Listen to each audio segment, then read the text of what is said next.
Hi guys, I'm filming on my phone today. If I push pause then my lips don't go with my words, I've noticed.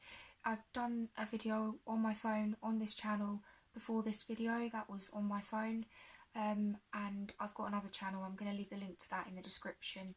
So moving on from all of that, that was a very autistic moment. Today I'm going to be talking to you guys about autism because I believe I have it and a lot of people in my family believe I have it as well. And I've looked up all the symptoms and they all apply to me. I'm going to first talk to you guys about associated disorders. So I'm going to list a few. So there's like autism, dyspraxia, social anxiety, anxiety in general, depression, just normal like neurological like ADHD, things like that, Tourette's also. They're all associated disorders that you can have alongside autism. Like you're more likely if you have autism to have at least like one of those things as well. It's like you're 4 times more likely to be diagnosed with autism if you have OCD, and I have OCD and it's like to the severe level of OCD. So autism, you don't have to look autistic to be autistic, which is the very big misconception about autism in general. You can be like very, very autistic, which means low functioning because you can't function in society like other people can, and you can also be high functioning where you can function just as well as anyone else can, but you just have certain difficulties that apply to your autism basically. So I'm going to go into that now. I'm going to give you a list. I should have written stuff down, but I'm not very good at things like that. I'm just going to give you a brief list of what I go through and like explain it as well if I can remember all of it. Let's hope so, guys. This is supposed to be a video. First one I'm going to mention actually is sleep issues. I know a lot of people that have autism suffer with sleep issues. Usually it's about the time of day you sleep. Like you can have like a really bad sleep cycle. I'm really sorry about my fringe, guys. Like I don't know what's going on there. I need to cut it. You can have like a very like weird messed up sleep schedule. A lot of people think that when you're autistic you have to have a certain routine. That is not the case. You don't have to have a certain routine. It helps, it definitely helps, but sometimes we get just as muddled as everybody else to keep to things like that. Sorry, I had another autistic slip up there, but we're going to carry on anyway. So I definitely put sleep down because I know that I've had like a lot of autistic friends. I can like list at least 7 friends that had autism, have autism. Some of them I'm not really friends with at the moment, but I used to be. So I do know a lot of people with autism, so I do know that sleep is a major factor. I don't know one of them that didn't have sleep issues. They all have sleep issues. So yeah, sleep issues definitely a big one. Usually melatonin is supposed to help you get back to your regular sleep pattern, so definitely ask your doctor about that if you're suffering from like sleep issues and stuff. Next thing I want to talk to you guys about is eye contact. Now I do struggle with this, although I can look the camera in the eye and like when I see people out I will make a point to look in their eye. I don't like it, and a lot of people with autism don't like it. If you're high functioning autism, even if you don't like it, you force yourself to do it anyway because you understand that that's the social norm. The difference between like low functioning autism, people don't understand sort of the social concept, whereas high functioning autism people understand the social concept and try to meet the social concept, but they find it difficult basically, and it takes time as well to fathom it properly. Sometimes you can start off with like less symptoms, and as your anxiety gets worse with autism, some other subtle signs of your autism may come out and be more prominent as well. So the next symptom is stimming. Now I'm doing it a lot. You might not have even been able to notice. You might see other YouTubers stim a lot as well, but it's just like where you move your hands maybe, or like just where you express yourself. It can be even singing, whereas you can feel it takes your mind off of things. It distracts you, basically. It's to calm you and soothe you. That's what stimming is. Whatever it is that you do to calm yourself, basically, you do it every time you get anxious, sometimes without meaning to. Maybe every time you get happy, or maybe every time you get sad, maybe every time you get angry. But you've noticed you do the same kind of things. Like, for instance, I move my hands a lot. Sometimes I do this with my hands, sometimes I pick skin off my thumbs, sometimes I bite it, sometimes I bite my nails, sometimes I just do this with my hair. I itch my eyes way too much. Like, I'm constantly doing this, and like, I don't need to. I don't have itchy eyes. I just do it because it's a stim. So sometimes I'll tap things like this and I'll just be sat there like this. Sometimes I'll do this, like, you know, just fiddle with my fingers, and just sometimes I'll itch and I'm not itchy. Sometimes I'll, you know, tap my legs, like tap my feet on the floor. Like, I've noticed, like, everyone I've slept in the bed with, they've always mentioned how much I move my feet, because when I'm trying to go to sleep, my feet are constantly like moving like this, just to try and get comfortable in bed, and like just to try and soothe myself. It creates like a feeling of like vibrations on my feet, and it makes me feel relaxed. So I have like so many stims. Like, when I was really little, I used to like just spin in circles on the floor, and it just used, like, I used to like it where I got dizzy, and it used to just distract me from things I was getting nervous about. I liked to puzzle solve when I was really little as well. There was like a little puzzle thing on the floor, basically. It was like a bit of like pavement on, oh, that's not even the right word, but like in the house there was a bit of flooring, and it, like, you could put it together like a puzzle piece, and I'd be there for ages just sort of like pulling it apart and then putting it back together, and that was also a sort of a stim in itself. But yeah, like, autistic people do like solving problems. They like to know the answers. We like to know the answers. So just because somebody looks normal doesn't mean that they are. So yeah, social situations are definitely a problem. I'm going to give you more examples on that. So one of the things is, we don't like sort of hugging and things like that. Like, I force myself to do it, but I don't necessarily like it unless I'm really, really close to that person. So most autistic people, like, we don't really like eye contact. You don't have to have all these symptoms. You can have a few and be autistic, and you can have all of them and be autistic. It really depends on the person. It's just how much these symptoms affect you, and like how many sort of aspects of it, like social interaction and sort of other things. Like, there's other categories, but I can't think of it all right now. I've literally forgot my train of thought. See, that's what we do as well. We go in depth about something, and then we completely lose track of where we were to start off with. So yeah, so stimming's one, and also, like, yeah, as I was saying, so we don't like hugging usually. Like, me personally, I hate hugging unless I'm really close to the person, because I always get worried about where I'm going to put my head, so I overthink it. I'm like, which way do I move my head, or this is going to be awkward. I used to have a really big fear of like shaking people's hands. I still have that fear. Which hand do I use? I know it's my right one, but like, I used to get muddled up and put my left hand out, and then end up shaking the wrong hand and going red and just being all awkward about it.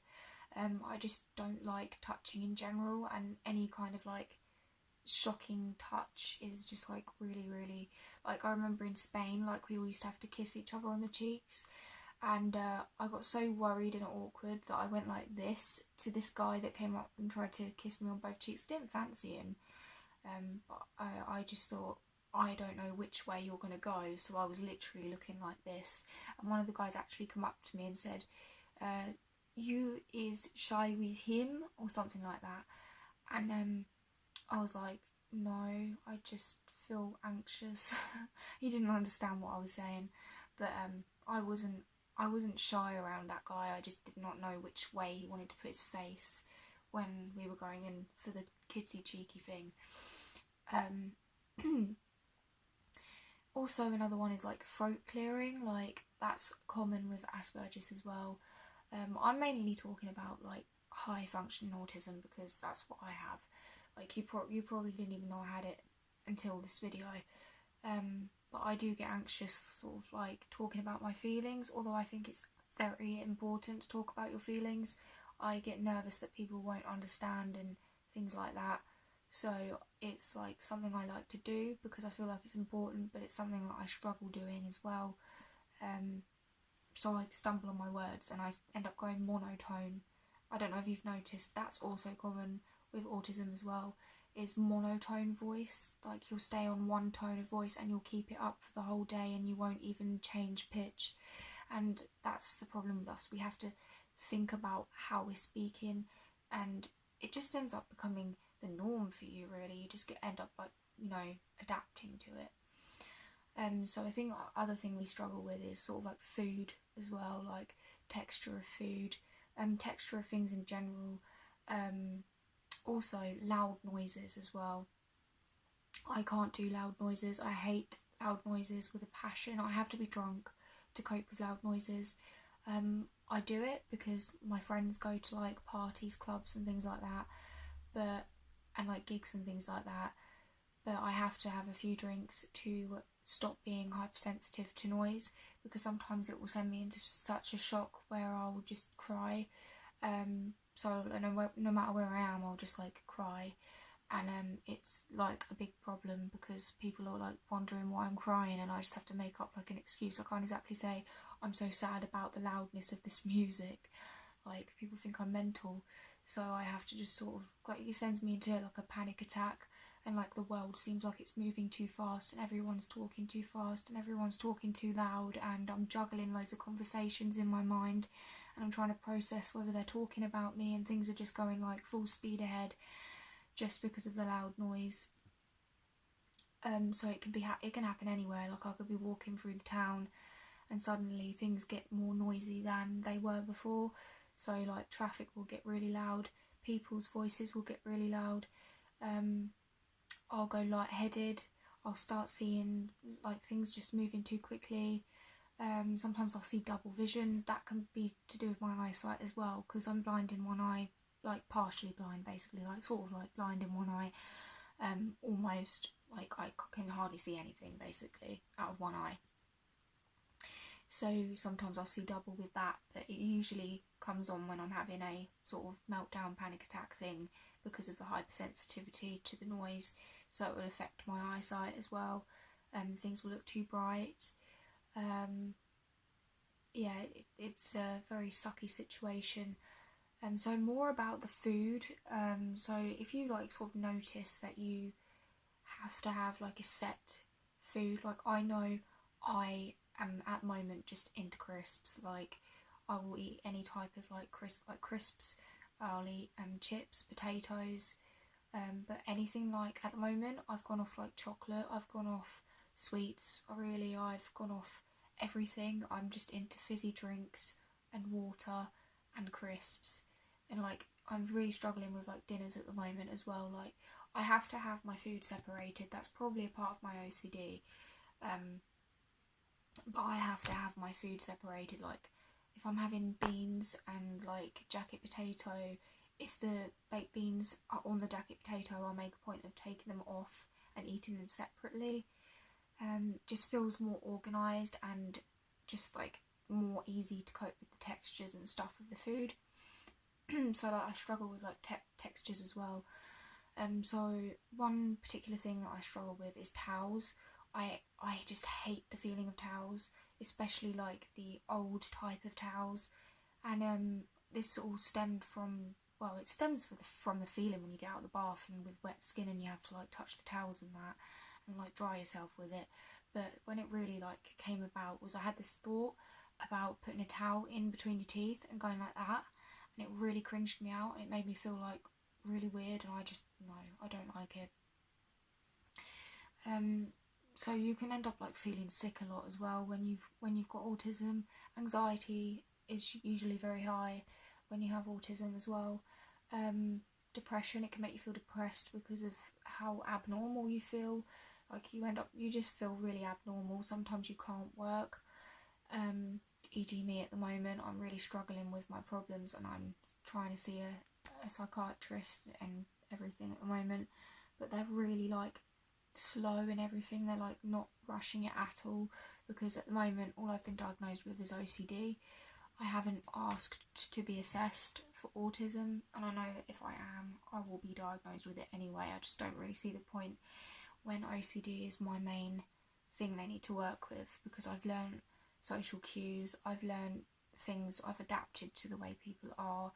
I now know how to act, like I now know like jokes and stuff. Like I always used to struggle with like jokes and things like that. Like I remember my friends used to like pick on me. They used to be like, oh my gosh, you didn't understand that, like, oh, you're so ditzy, like what's wrong with you? And just as a joke. But I was like, I didn't understand it. I feel weird now. Like, how could you understand that? I didn't get it. Like, and it wasn't because I was dumb. It was just because I didn't get the joke. Even with my recent ex, like, he used to say things, like, sarcastic things, and it used to really upset me. And, to be honest, most of them were, like not very nice anyway, but, some things he said I just didn't get, and he would think I was just being stupid, but, like, literally, I didn't get it, like, the joke, or didn't get how it could be funny and stuff like that.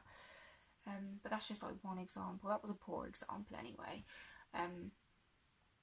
Like, most of my friends know that I, like, sometimes struggle with, like, jokes and stuff. They have to, like, explain it to me. So you can also, like, have special interests as well, but with females on the autism spectrum, it's very hard to tell whether you're autistic or not. With your, like, special interests, it can go from being one thing to the next thing to the next thing to the next thing when you're a female. So, for instance, I'm into cameras at the moment, but I'm, like, also really into time travel. Like, I used to research it all the time, watch movies about it all the time. I'm still researching movies, like, and just, like, makeup. Like, we can just be interested, like, in all the types of makeup, but you can just go through one thing to one thing to one thing, and you don't have to have special interests with autism. It's just the most stupid, like, misconception there is. It's just basically, with autism, you get so engrossed into things. Like, you can be talking about something and just want to talk about yourself the whole time, but with Asperger's, you've learnt that other people need to say as well, but you just want to get everything you want to say out, and that you just want everyone to listen to you, and you realise they're getting bored, but you just don't care. You just, like, want to keep talking about it. So that's, like, if you've ever met an autistic person, like a very autistic person, so that you can actually tell they're autistic, most of the time it's they just want to talk about themselves, and it's not because they're being rude, it's because that's just what they like doing, and it's not because they don't want to listen to you. They don't understand that you want to speak, basically. Whereas people with Asperger's, we understand you want to speak, we just want to carry on talking, basically. But we've adapted to, like, talk and then let you talk and then talk again. It's draining, honestly. Like, it's the most draining thing in the world. Like, you constantly second guess, like, all of your actions throughout the day. Like, did I hug that person properly? I felt awkward when that person touched me. Like, if they, like, touch your arm, you can feel awkward about that for the whole day, and it's not because, like, it just makes you feel like, did you act that way? Like, they touched you, you should have pulled your arm away, and things like that. Like, did you let that person talk enough? Did I understand what that person was saying properly? Like, you have to go through it in your mind. Like, did I understand fully what they were saying? Did I actually get it? Like, and sometimes they can say, oh yeah, well, I'll meet you, like, next week on Wednesday, and you'll, like, think, oh, they said Tuesday because Tuesday's the day I do this, and you associate it with that, and then you get the days muddled up. I do that a lot. Maybe that's not an autistic thing, I don't know. Yeah, just, like, texture. We struggle with just sensory input, basically. Like, you can be outside, things can be too loud, sometimes textures can be too rough, sometimes just we like things being organised. Like if anything changes, it sends us into shock. So that's a big one. Like change of routine definitely shocks us, makes us feel uncomfortable and out of this world. Like recently I broke up with my boyfriend, well, say recently, 3 months ago now, but I'm still not over it. It takes us a long time to move on from different things. Like even after a busy day, it takes us a long time to get over that. So when you're in a relationship, it's really difficult to let go of it. Like it's really difficult to actually say, actually no, that was just a part of my life, I've got to get on with this next part of my life now. That was like a very challenging, like it's challenging to like switch from something. Like I used to watch the same DVD over and over and over again. Like I used to really like Shrek when I was little, and I can't even speak apparently. Little, and I used to watch it again and again and again, and it never got old. And I used to watch like other DVDs again and again and again, and I still do. Like I will watch the same movie again and again and again, and I really struggle when somebody tries to introduce me to like a new film. Like I'll chat through it the whole time because I'm just really not interested in like learning about another film, because I have so many films I just like love to rewatch again and again and again. I never really thought about that actually. Like that's literally the reason. It's my autism. I just don't like change. I don't like new movies unless I am the one choosing the change, choosing to watch another movie. If somebody suggests me to watch another movie, unless I, like literally, even if I'm trying to impress someone because they want to show me a movie, right, I won't be interested in the movie at all, but I'll sit through it anyway. But because I didn't choose the change, it makes me feel uncomfortable because I don't know what's going to happen in the film. Sometimes even watching films and the characters looking at me in the eye makes me feel uncomfortable. Makes me feel like, because like with like autism, you can believe like stupid things as well. Like you can believe like in parallel realities and things like that. I'm a big believer. I'm not saying it's stupid. I just did, but I didn't mean it. Just crazy bizarre things. We are interested in, like Albert Einstein for instance apparently had Asperger's, and he was into like loads of stuff. He invented time travel basically. Like he realised it was a real thing. So we get like really into like really paranormal type things, and get like, we just believe in like, I'd say like people with autism, we do like to like into science and also into like just things people like usually aren't interested in, basically like the meaning of life.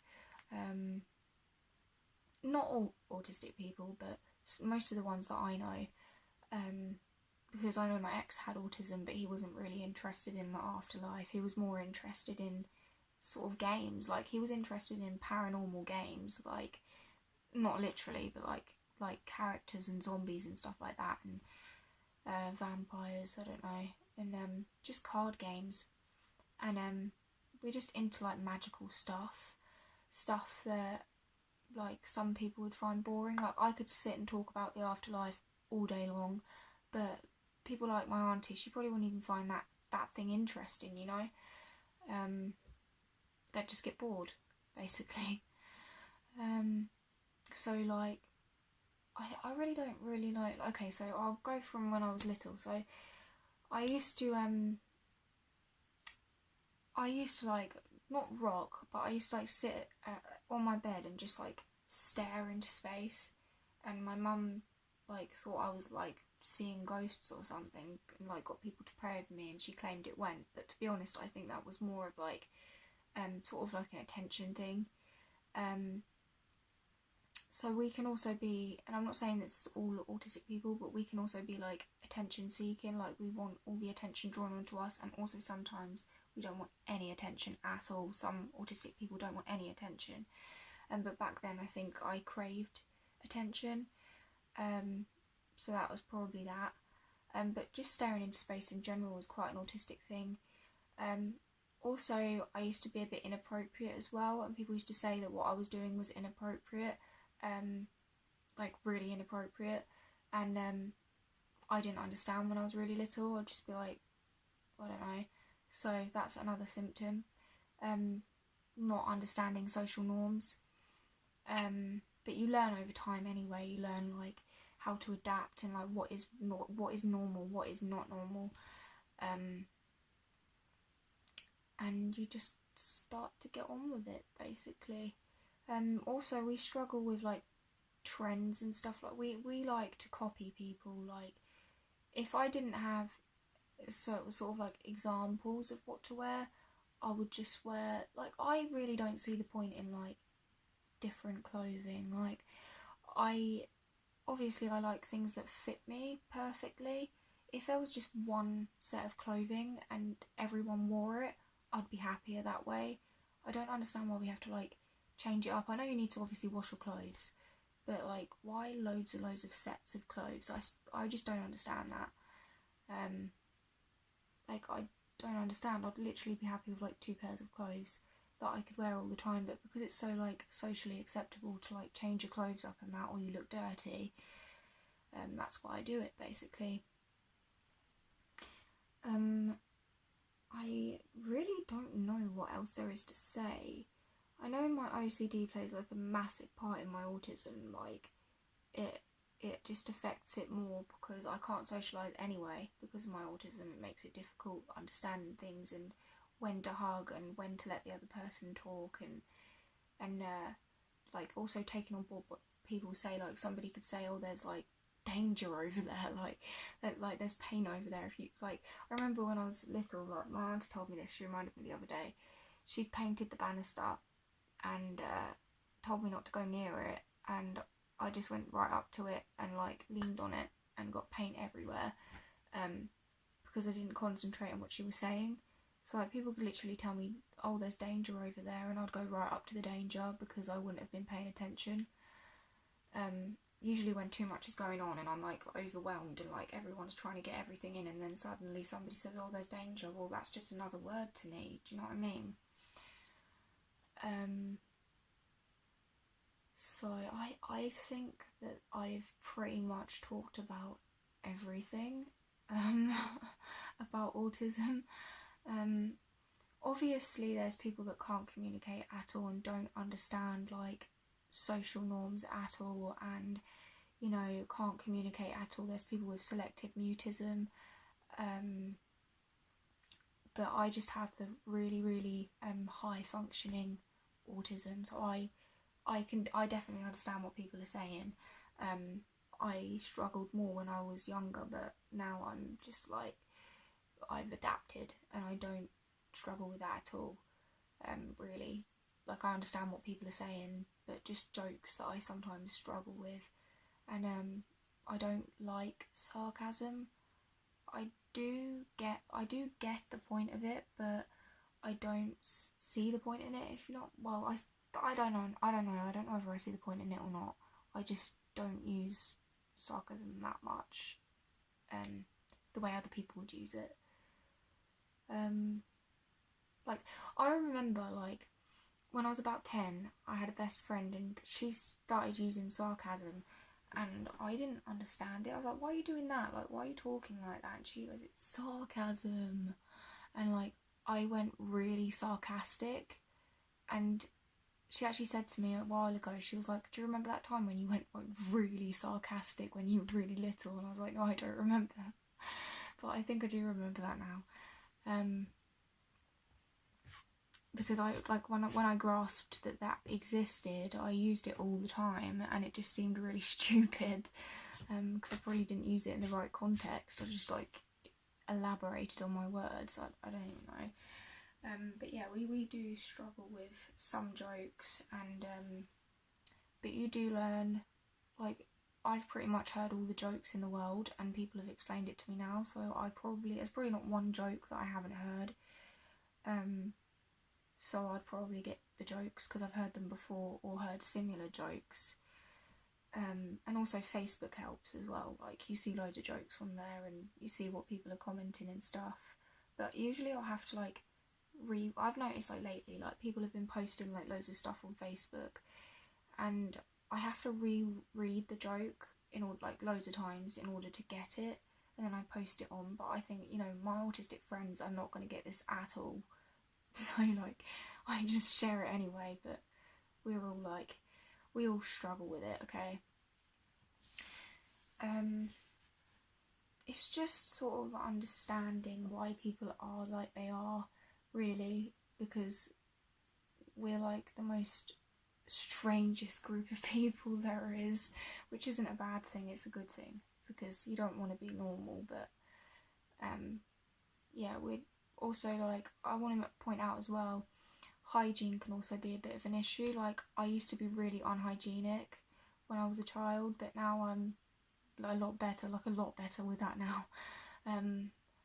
Because like I got told by my family, they were like, oh, you need to like bath more. It's embarrassing to say that, but like I just did not care. Like, I was like, well, whatever. I used to spray myself, but I didn't see the point of washing if like I was the only person that could smell myself. But apparently, like, I remember my sister took me to the toilet once. Why am I saying this? I hadn't had a bath in a while, and I just had an operation, and she was just like, you need a bath, and I was like, okay. And that woke me up. And I remember, like, when I was 11 and I was in school, I hadn't washed my hair and it was like really greasy. We all, like, with people with autism, we go through like a point where we struggle really bad with our hygiene, and then we just go through like really clean stage. Like, obviously I'm gonna clean all the time now, but back then I didn't really see the point. But yeah, he pointed out that my hair was really greasy. I used to think, oh yeah, my hair's greasy, but nobody will notice, like nobody else really notices. So I just go in with it like that. And also because you get so engrossed with your routine and things you're interested in, and also if you have OCD, you get really into doing your routine. That hygiene is like last on the list unless you have OCD related to hygiene. Whereas my OCD is like checking things and making sure everything's in order. So I'd like go to school with like really greasy hair. So yeah, fun fact about me, when I was a child I used to be a hoofer. Great, I've just admitted that I was a smelly, but oh well.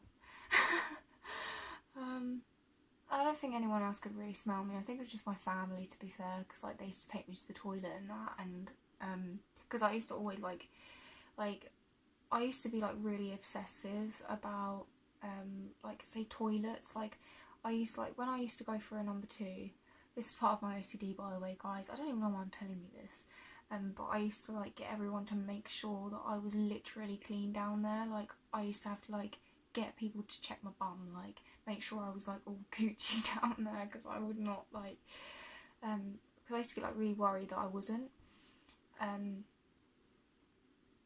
And I used to have like specific underwear that I used to have to always wear. Like, I used to get mum to clean the exact same ones every week, and like she'd have to lay it out on the banister and I'd have to choose the exact pair that I wanted to wear. So yeah, I don't know why I brought up the toilet thing. Oh yeah, because I was talking about hygiene. So I have never been like that dirty, but like bathing wasn't really an issue. It was just like looking clean was an issue to me. And now it's like looking and being clean as well. Thankfully, when I got my first boyfriend, I was clean. So I started to be clean when I started to fancy people. That's another thing. Like, you genuinely do like try and be clean when you find somebody when you have autism, because you realise that they've also got to cope with your body as well. So you tend to make sure you're. I can't believe I'm talking to you about hygiene, but that is like definitely a major like issue with people with autism. Like, hygiene is definitely on the list. Like for instance, like I've got greasy hair today. Like, it's a bit greasy. I had a bath yesterday, but I can't remember. I don't think I washed my hair. If I did, I didn't do it properly. I can't remember if I did or not. I always wash my hair in the bath, by the way, guys. Like, I hardly have a shower. I don't like feelings of showers. I do it when I'm in a rush. Otherwise, I just bathe. I also don't like the feeling of hair. Like, I always make sure that I'm all shaved. That's always, like, I've always been good with shaving. Like, I may not have been like clean throughout my teen years. Like, up until I was about 14, then I started to be really, really clean. but I've always been really good with, I've been spot on with shaving and spot on with using deodorant, but with my hair and that, I've just been like a bit of a hoofer, like in my early teen years. I'm 20 in a couple of months, that's weird to think about, in July. So I'm going to go now. I think I've covered up everything. I've been talking for like almost an hour. Like I've been talking over half an hour, but like that's a mental amount of time to do a video on YouTube, and this is gonna like take ages to upload. I'm just glad I'm not editing this. But yeah, like the link to my other channel will be in the description. Don't go and tell the other people that I'm a smelly hoofer. I just burped, guys. Oh, what am I doing with my life? But yeah, I like that's also like an autism thing. You tell people too much, like you open up way too much. Like you like I think my mum is a bit autistic as well, because she doesn't get jokes, and she is like socially anxious and everything like me. And I can't remember where I was going with that. Oh yeah, she writes inappropriate stuff like on Facebook. Like there was my sister's friends on Facebook, and she commented on this one of his guy. I think he was sleeping with him at the time, and I think she pointed that out, but I can't remember. Like on public, she pointed something out that was like really inappropriate, and she didn't see it as inappropriate, and she didn't check to see whether everyone else could see it. She just thought it was a good thing to write. And yeah, so you do tend to like say things inappropriate when you don't mean them to be, say things rude when you don't mean them to be, and like yeah, basically like I have to have tissue in my ear when I'm going to sleep. This isn't tissue, this is a wipe. I let it dry because I couldn't be asked to like go to the bathroom and get tissue, but I have to have that in my ear because I get really hypersensitive to like the sound of the birds. It like I can hear it really, like it's like full whack to me, even though the windows are closed and the blinds shut and the fan's on.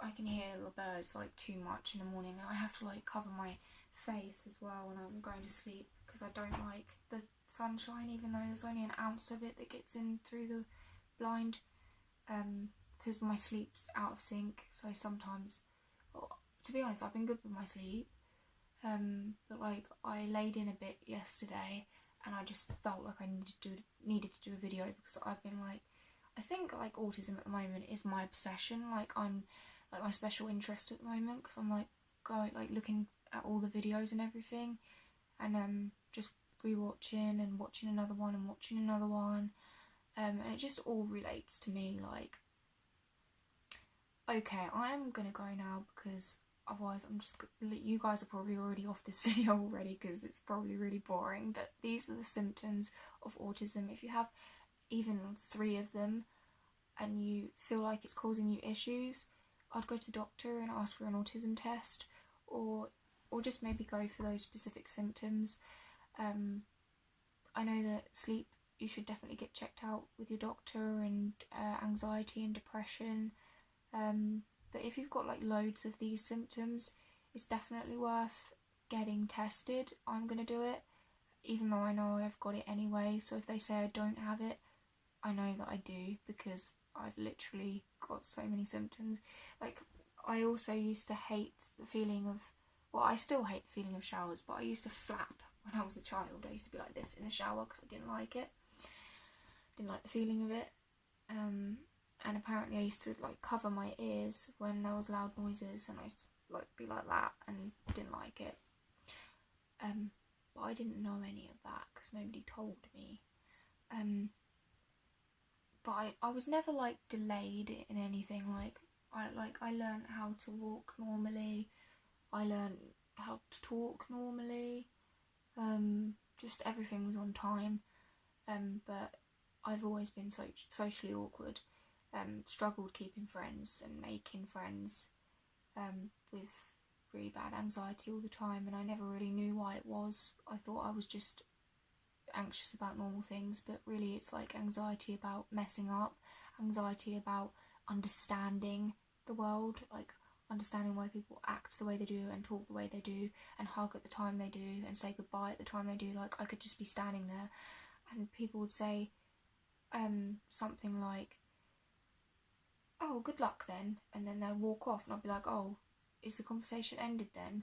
Like, you didn't say bye. Do I say bye now? Like, I find it awkward saying hi to people in the street. But that's probably part of my anxiety, but it all intertwines, okay? It's OCD and autism, and I do believe, like, autism is part of OCD anyway. Like, I believe because we like things in order, and if anything changes with OCD, it freaks us out. If we can't do our routine, it freaks us out. It's exactly the same with autism. Like, if routines change, it completely throws us off the planet, makes us panic. I have to know what's going on. Like, I'm freaking out because on Friday I've got to go for a mental health assessment in Hastings, and I'm bricking it. But because I know I've got to do it, I'm preparing. But if I found out I was going to do that today, like, I'd be in shock. I'd freak out. I wouldn't go. Like, I would not go. Even if it meant I was going to die, I would not go. because I like public transport as well. Like, that's also another symptom. If you don't like public transport, just because it's like crowded, like we don't like crowds. It's just more people around us and more people to get the hang of. Like, do I stand in front of this person? Do I say excuse me? Do I just walk past? Do I say thank you? Like, just the normal things, like, that most people wouldn't even overthink, but we have to know when to say excuse me. Like, I always get, like, when I'm on the bus and somebody randomly sits next to me, I absolutely hate it because I don't know when to push the buzzer and when to say excuse me and then walk past. So sometimes I just push the buzzer and then just get up and don't even say excuse me. I just push past, and they're like, oh, okay, I'll get up and I'll move, and then afterwards I'll be like, thank you. But it's just so, and like bus drivers I find it so difficult to talk to them. Like, I always find it difficult to like hold my bus ticket up. For some reason I move slower when I'm doing things I'm anxious about, so I'll pick up my bus ticket and hold it there for way too long, and then he'll go like that, and it'll take me a minute in my mind to register that he's actually gone like that, and then I'll put it back down. So yeah, but like bus drivers, I don't like it. It just makes me feel really uncomfortable. Like, getting off the bus as well, I'll say thank you, but I don't like looking him in the eye. Like, I don't like looking strangers in the eye, so I'll just say thank you, but I won't be looking at him. So I'm just an awkward pudding. I swear, I'm just like proper awkward.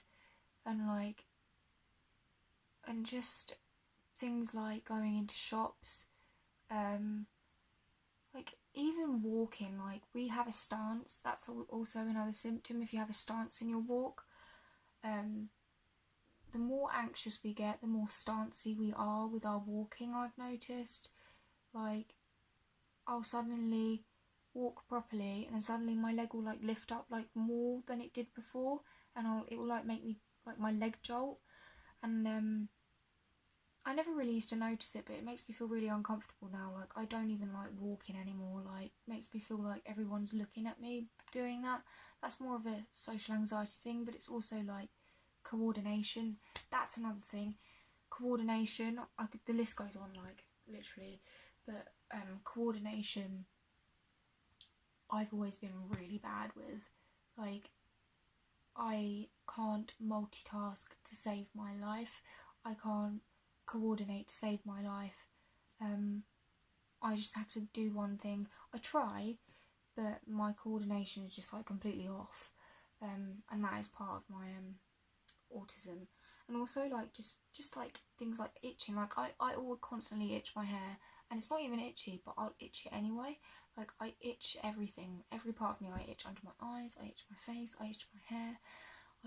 I just itch everywhere, and it's just a stim thing, really. And like, I always like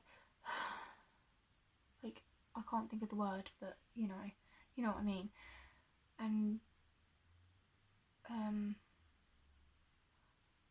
and I go silent as well. Like, you just saw it, but like, I go silent when I don't know what to say, and I have to like think about what I'm saying before I say it. And like, I've noticed like drugs react differently. Like, not that I take drugs, but like I've taken marijuana before, and drugs definitely act differently to autistic people. Like, it takes me a lot more weed to get high. In fact, I don't even think I've ever got like proper high properly, like not to the point where I'm like laughing at everything. I usually go deep in conversation, but I never feel high. I just feel like I usually do. Usually I feel like I'm having a autistic meltdown when I'm smoking weed, because not that I do it often, I don't. I haven't done it in ages, but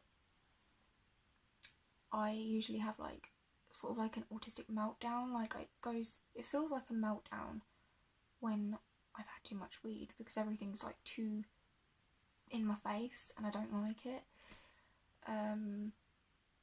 And alcohol reacts differently with us as well, because you end up getting like really drunk. Like, usually you have to have a lot to get drunk when you're autistic, but when you are drunk, you usually like get flat out drunk when you're drinking, usually, because usually when you're drinking, you're like in a social situation anyway, and you're like, oh, I don't know how to cope with this. And usually, like, all of my autism things, like, they all go down when I'm drinking. Like, I don't feel autistic, but I end up coming out with stupid, like, I can't talk properly. Like, I know that when you're drunk you don't talk properly anyway, but like, I associate names with the amount of letters in that name, if that makes sense. When I'm thinking of the name Emma, which is my sister's name, I think of the word, I don't think of her. Well, I think of her as well, but like, I think of the name. Like, Emma has 4 letters and her boyfriend has 3 letters, Tom.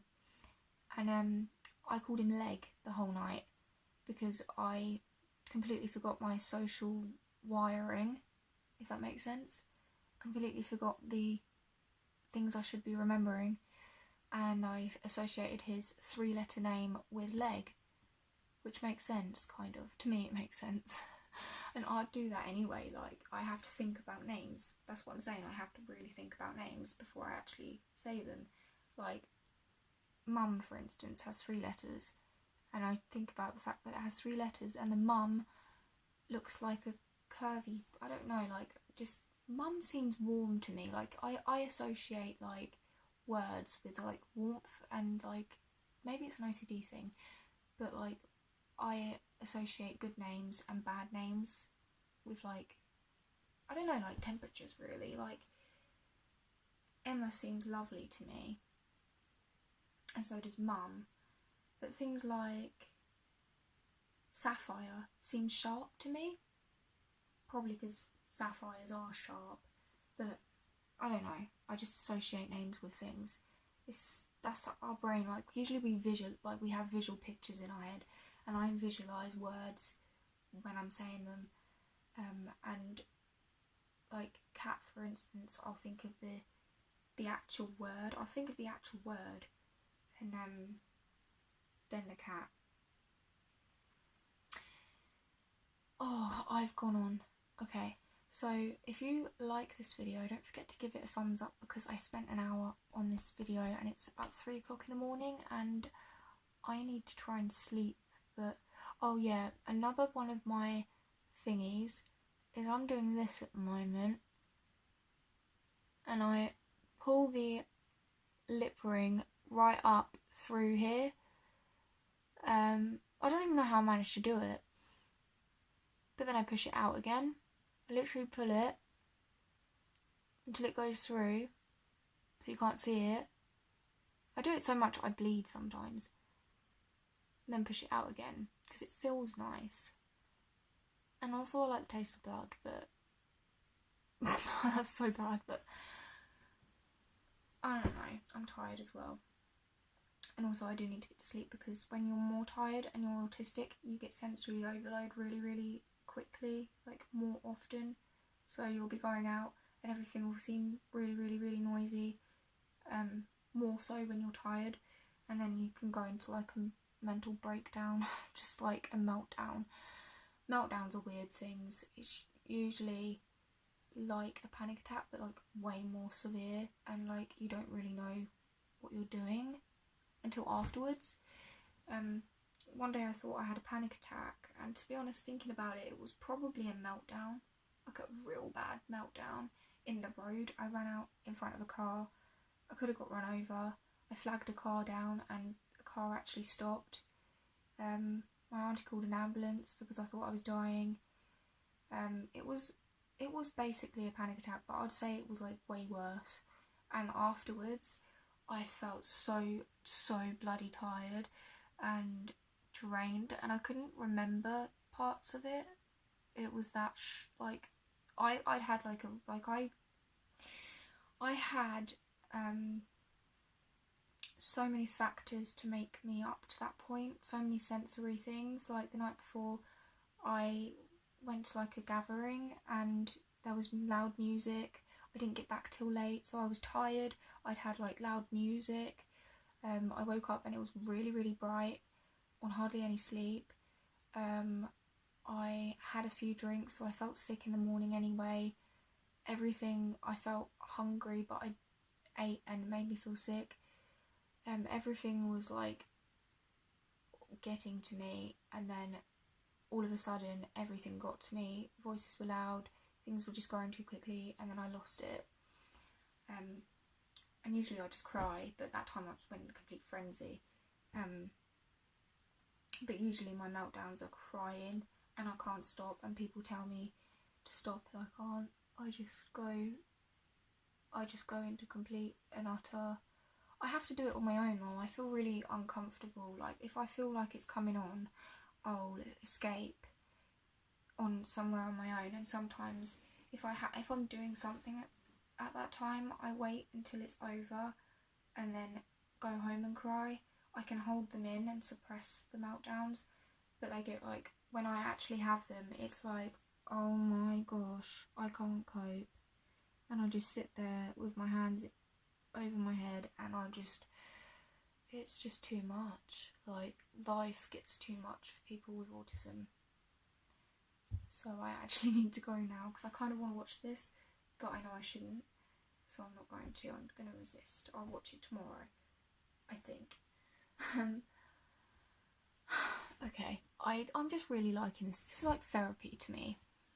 Like, also people with autism, we have a very creative imagination, and this to me feels very like creative. So I'm going to go now. I hope you guys are having a lovely day, and I hope this has helped you decide whether you think you have autism. But remember, I'm not a doctor, and you should definitely get yourself tested like I'm going to. But if you want me to talk about OCD, because I've actually been diagnosed with that, then I will do more on that on this channel for you guys. But don't forget to check my other channel out, that's in the description, and I'll see you next time. Bye guys.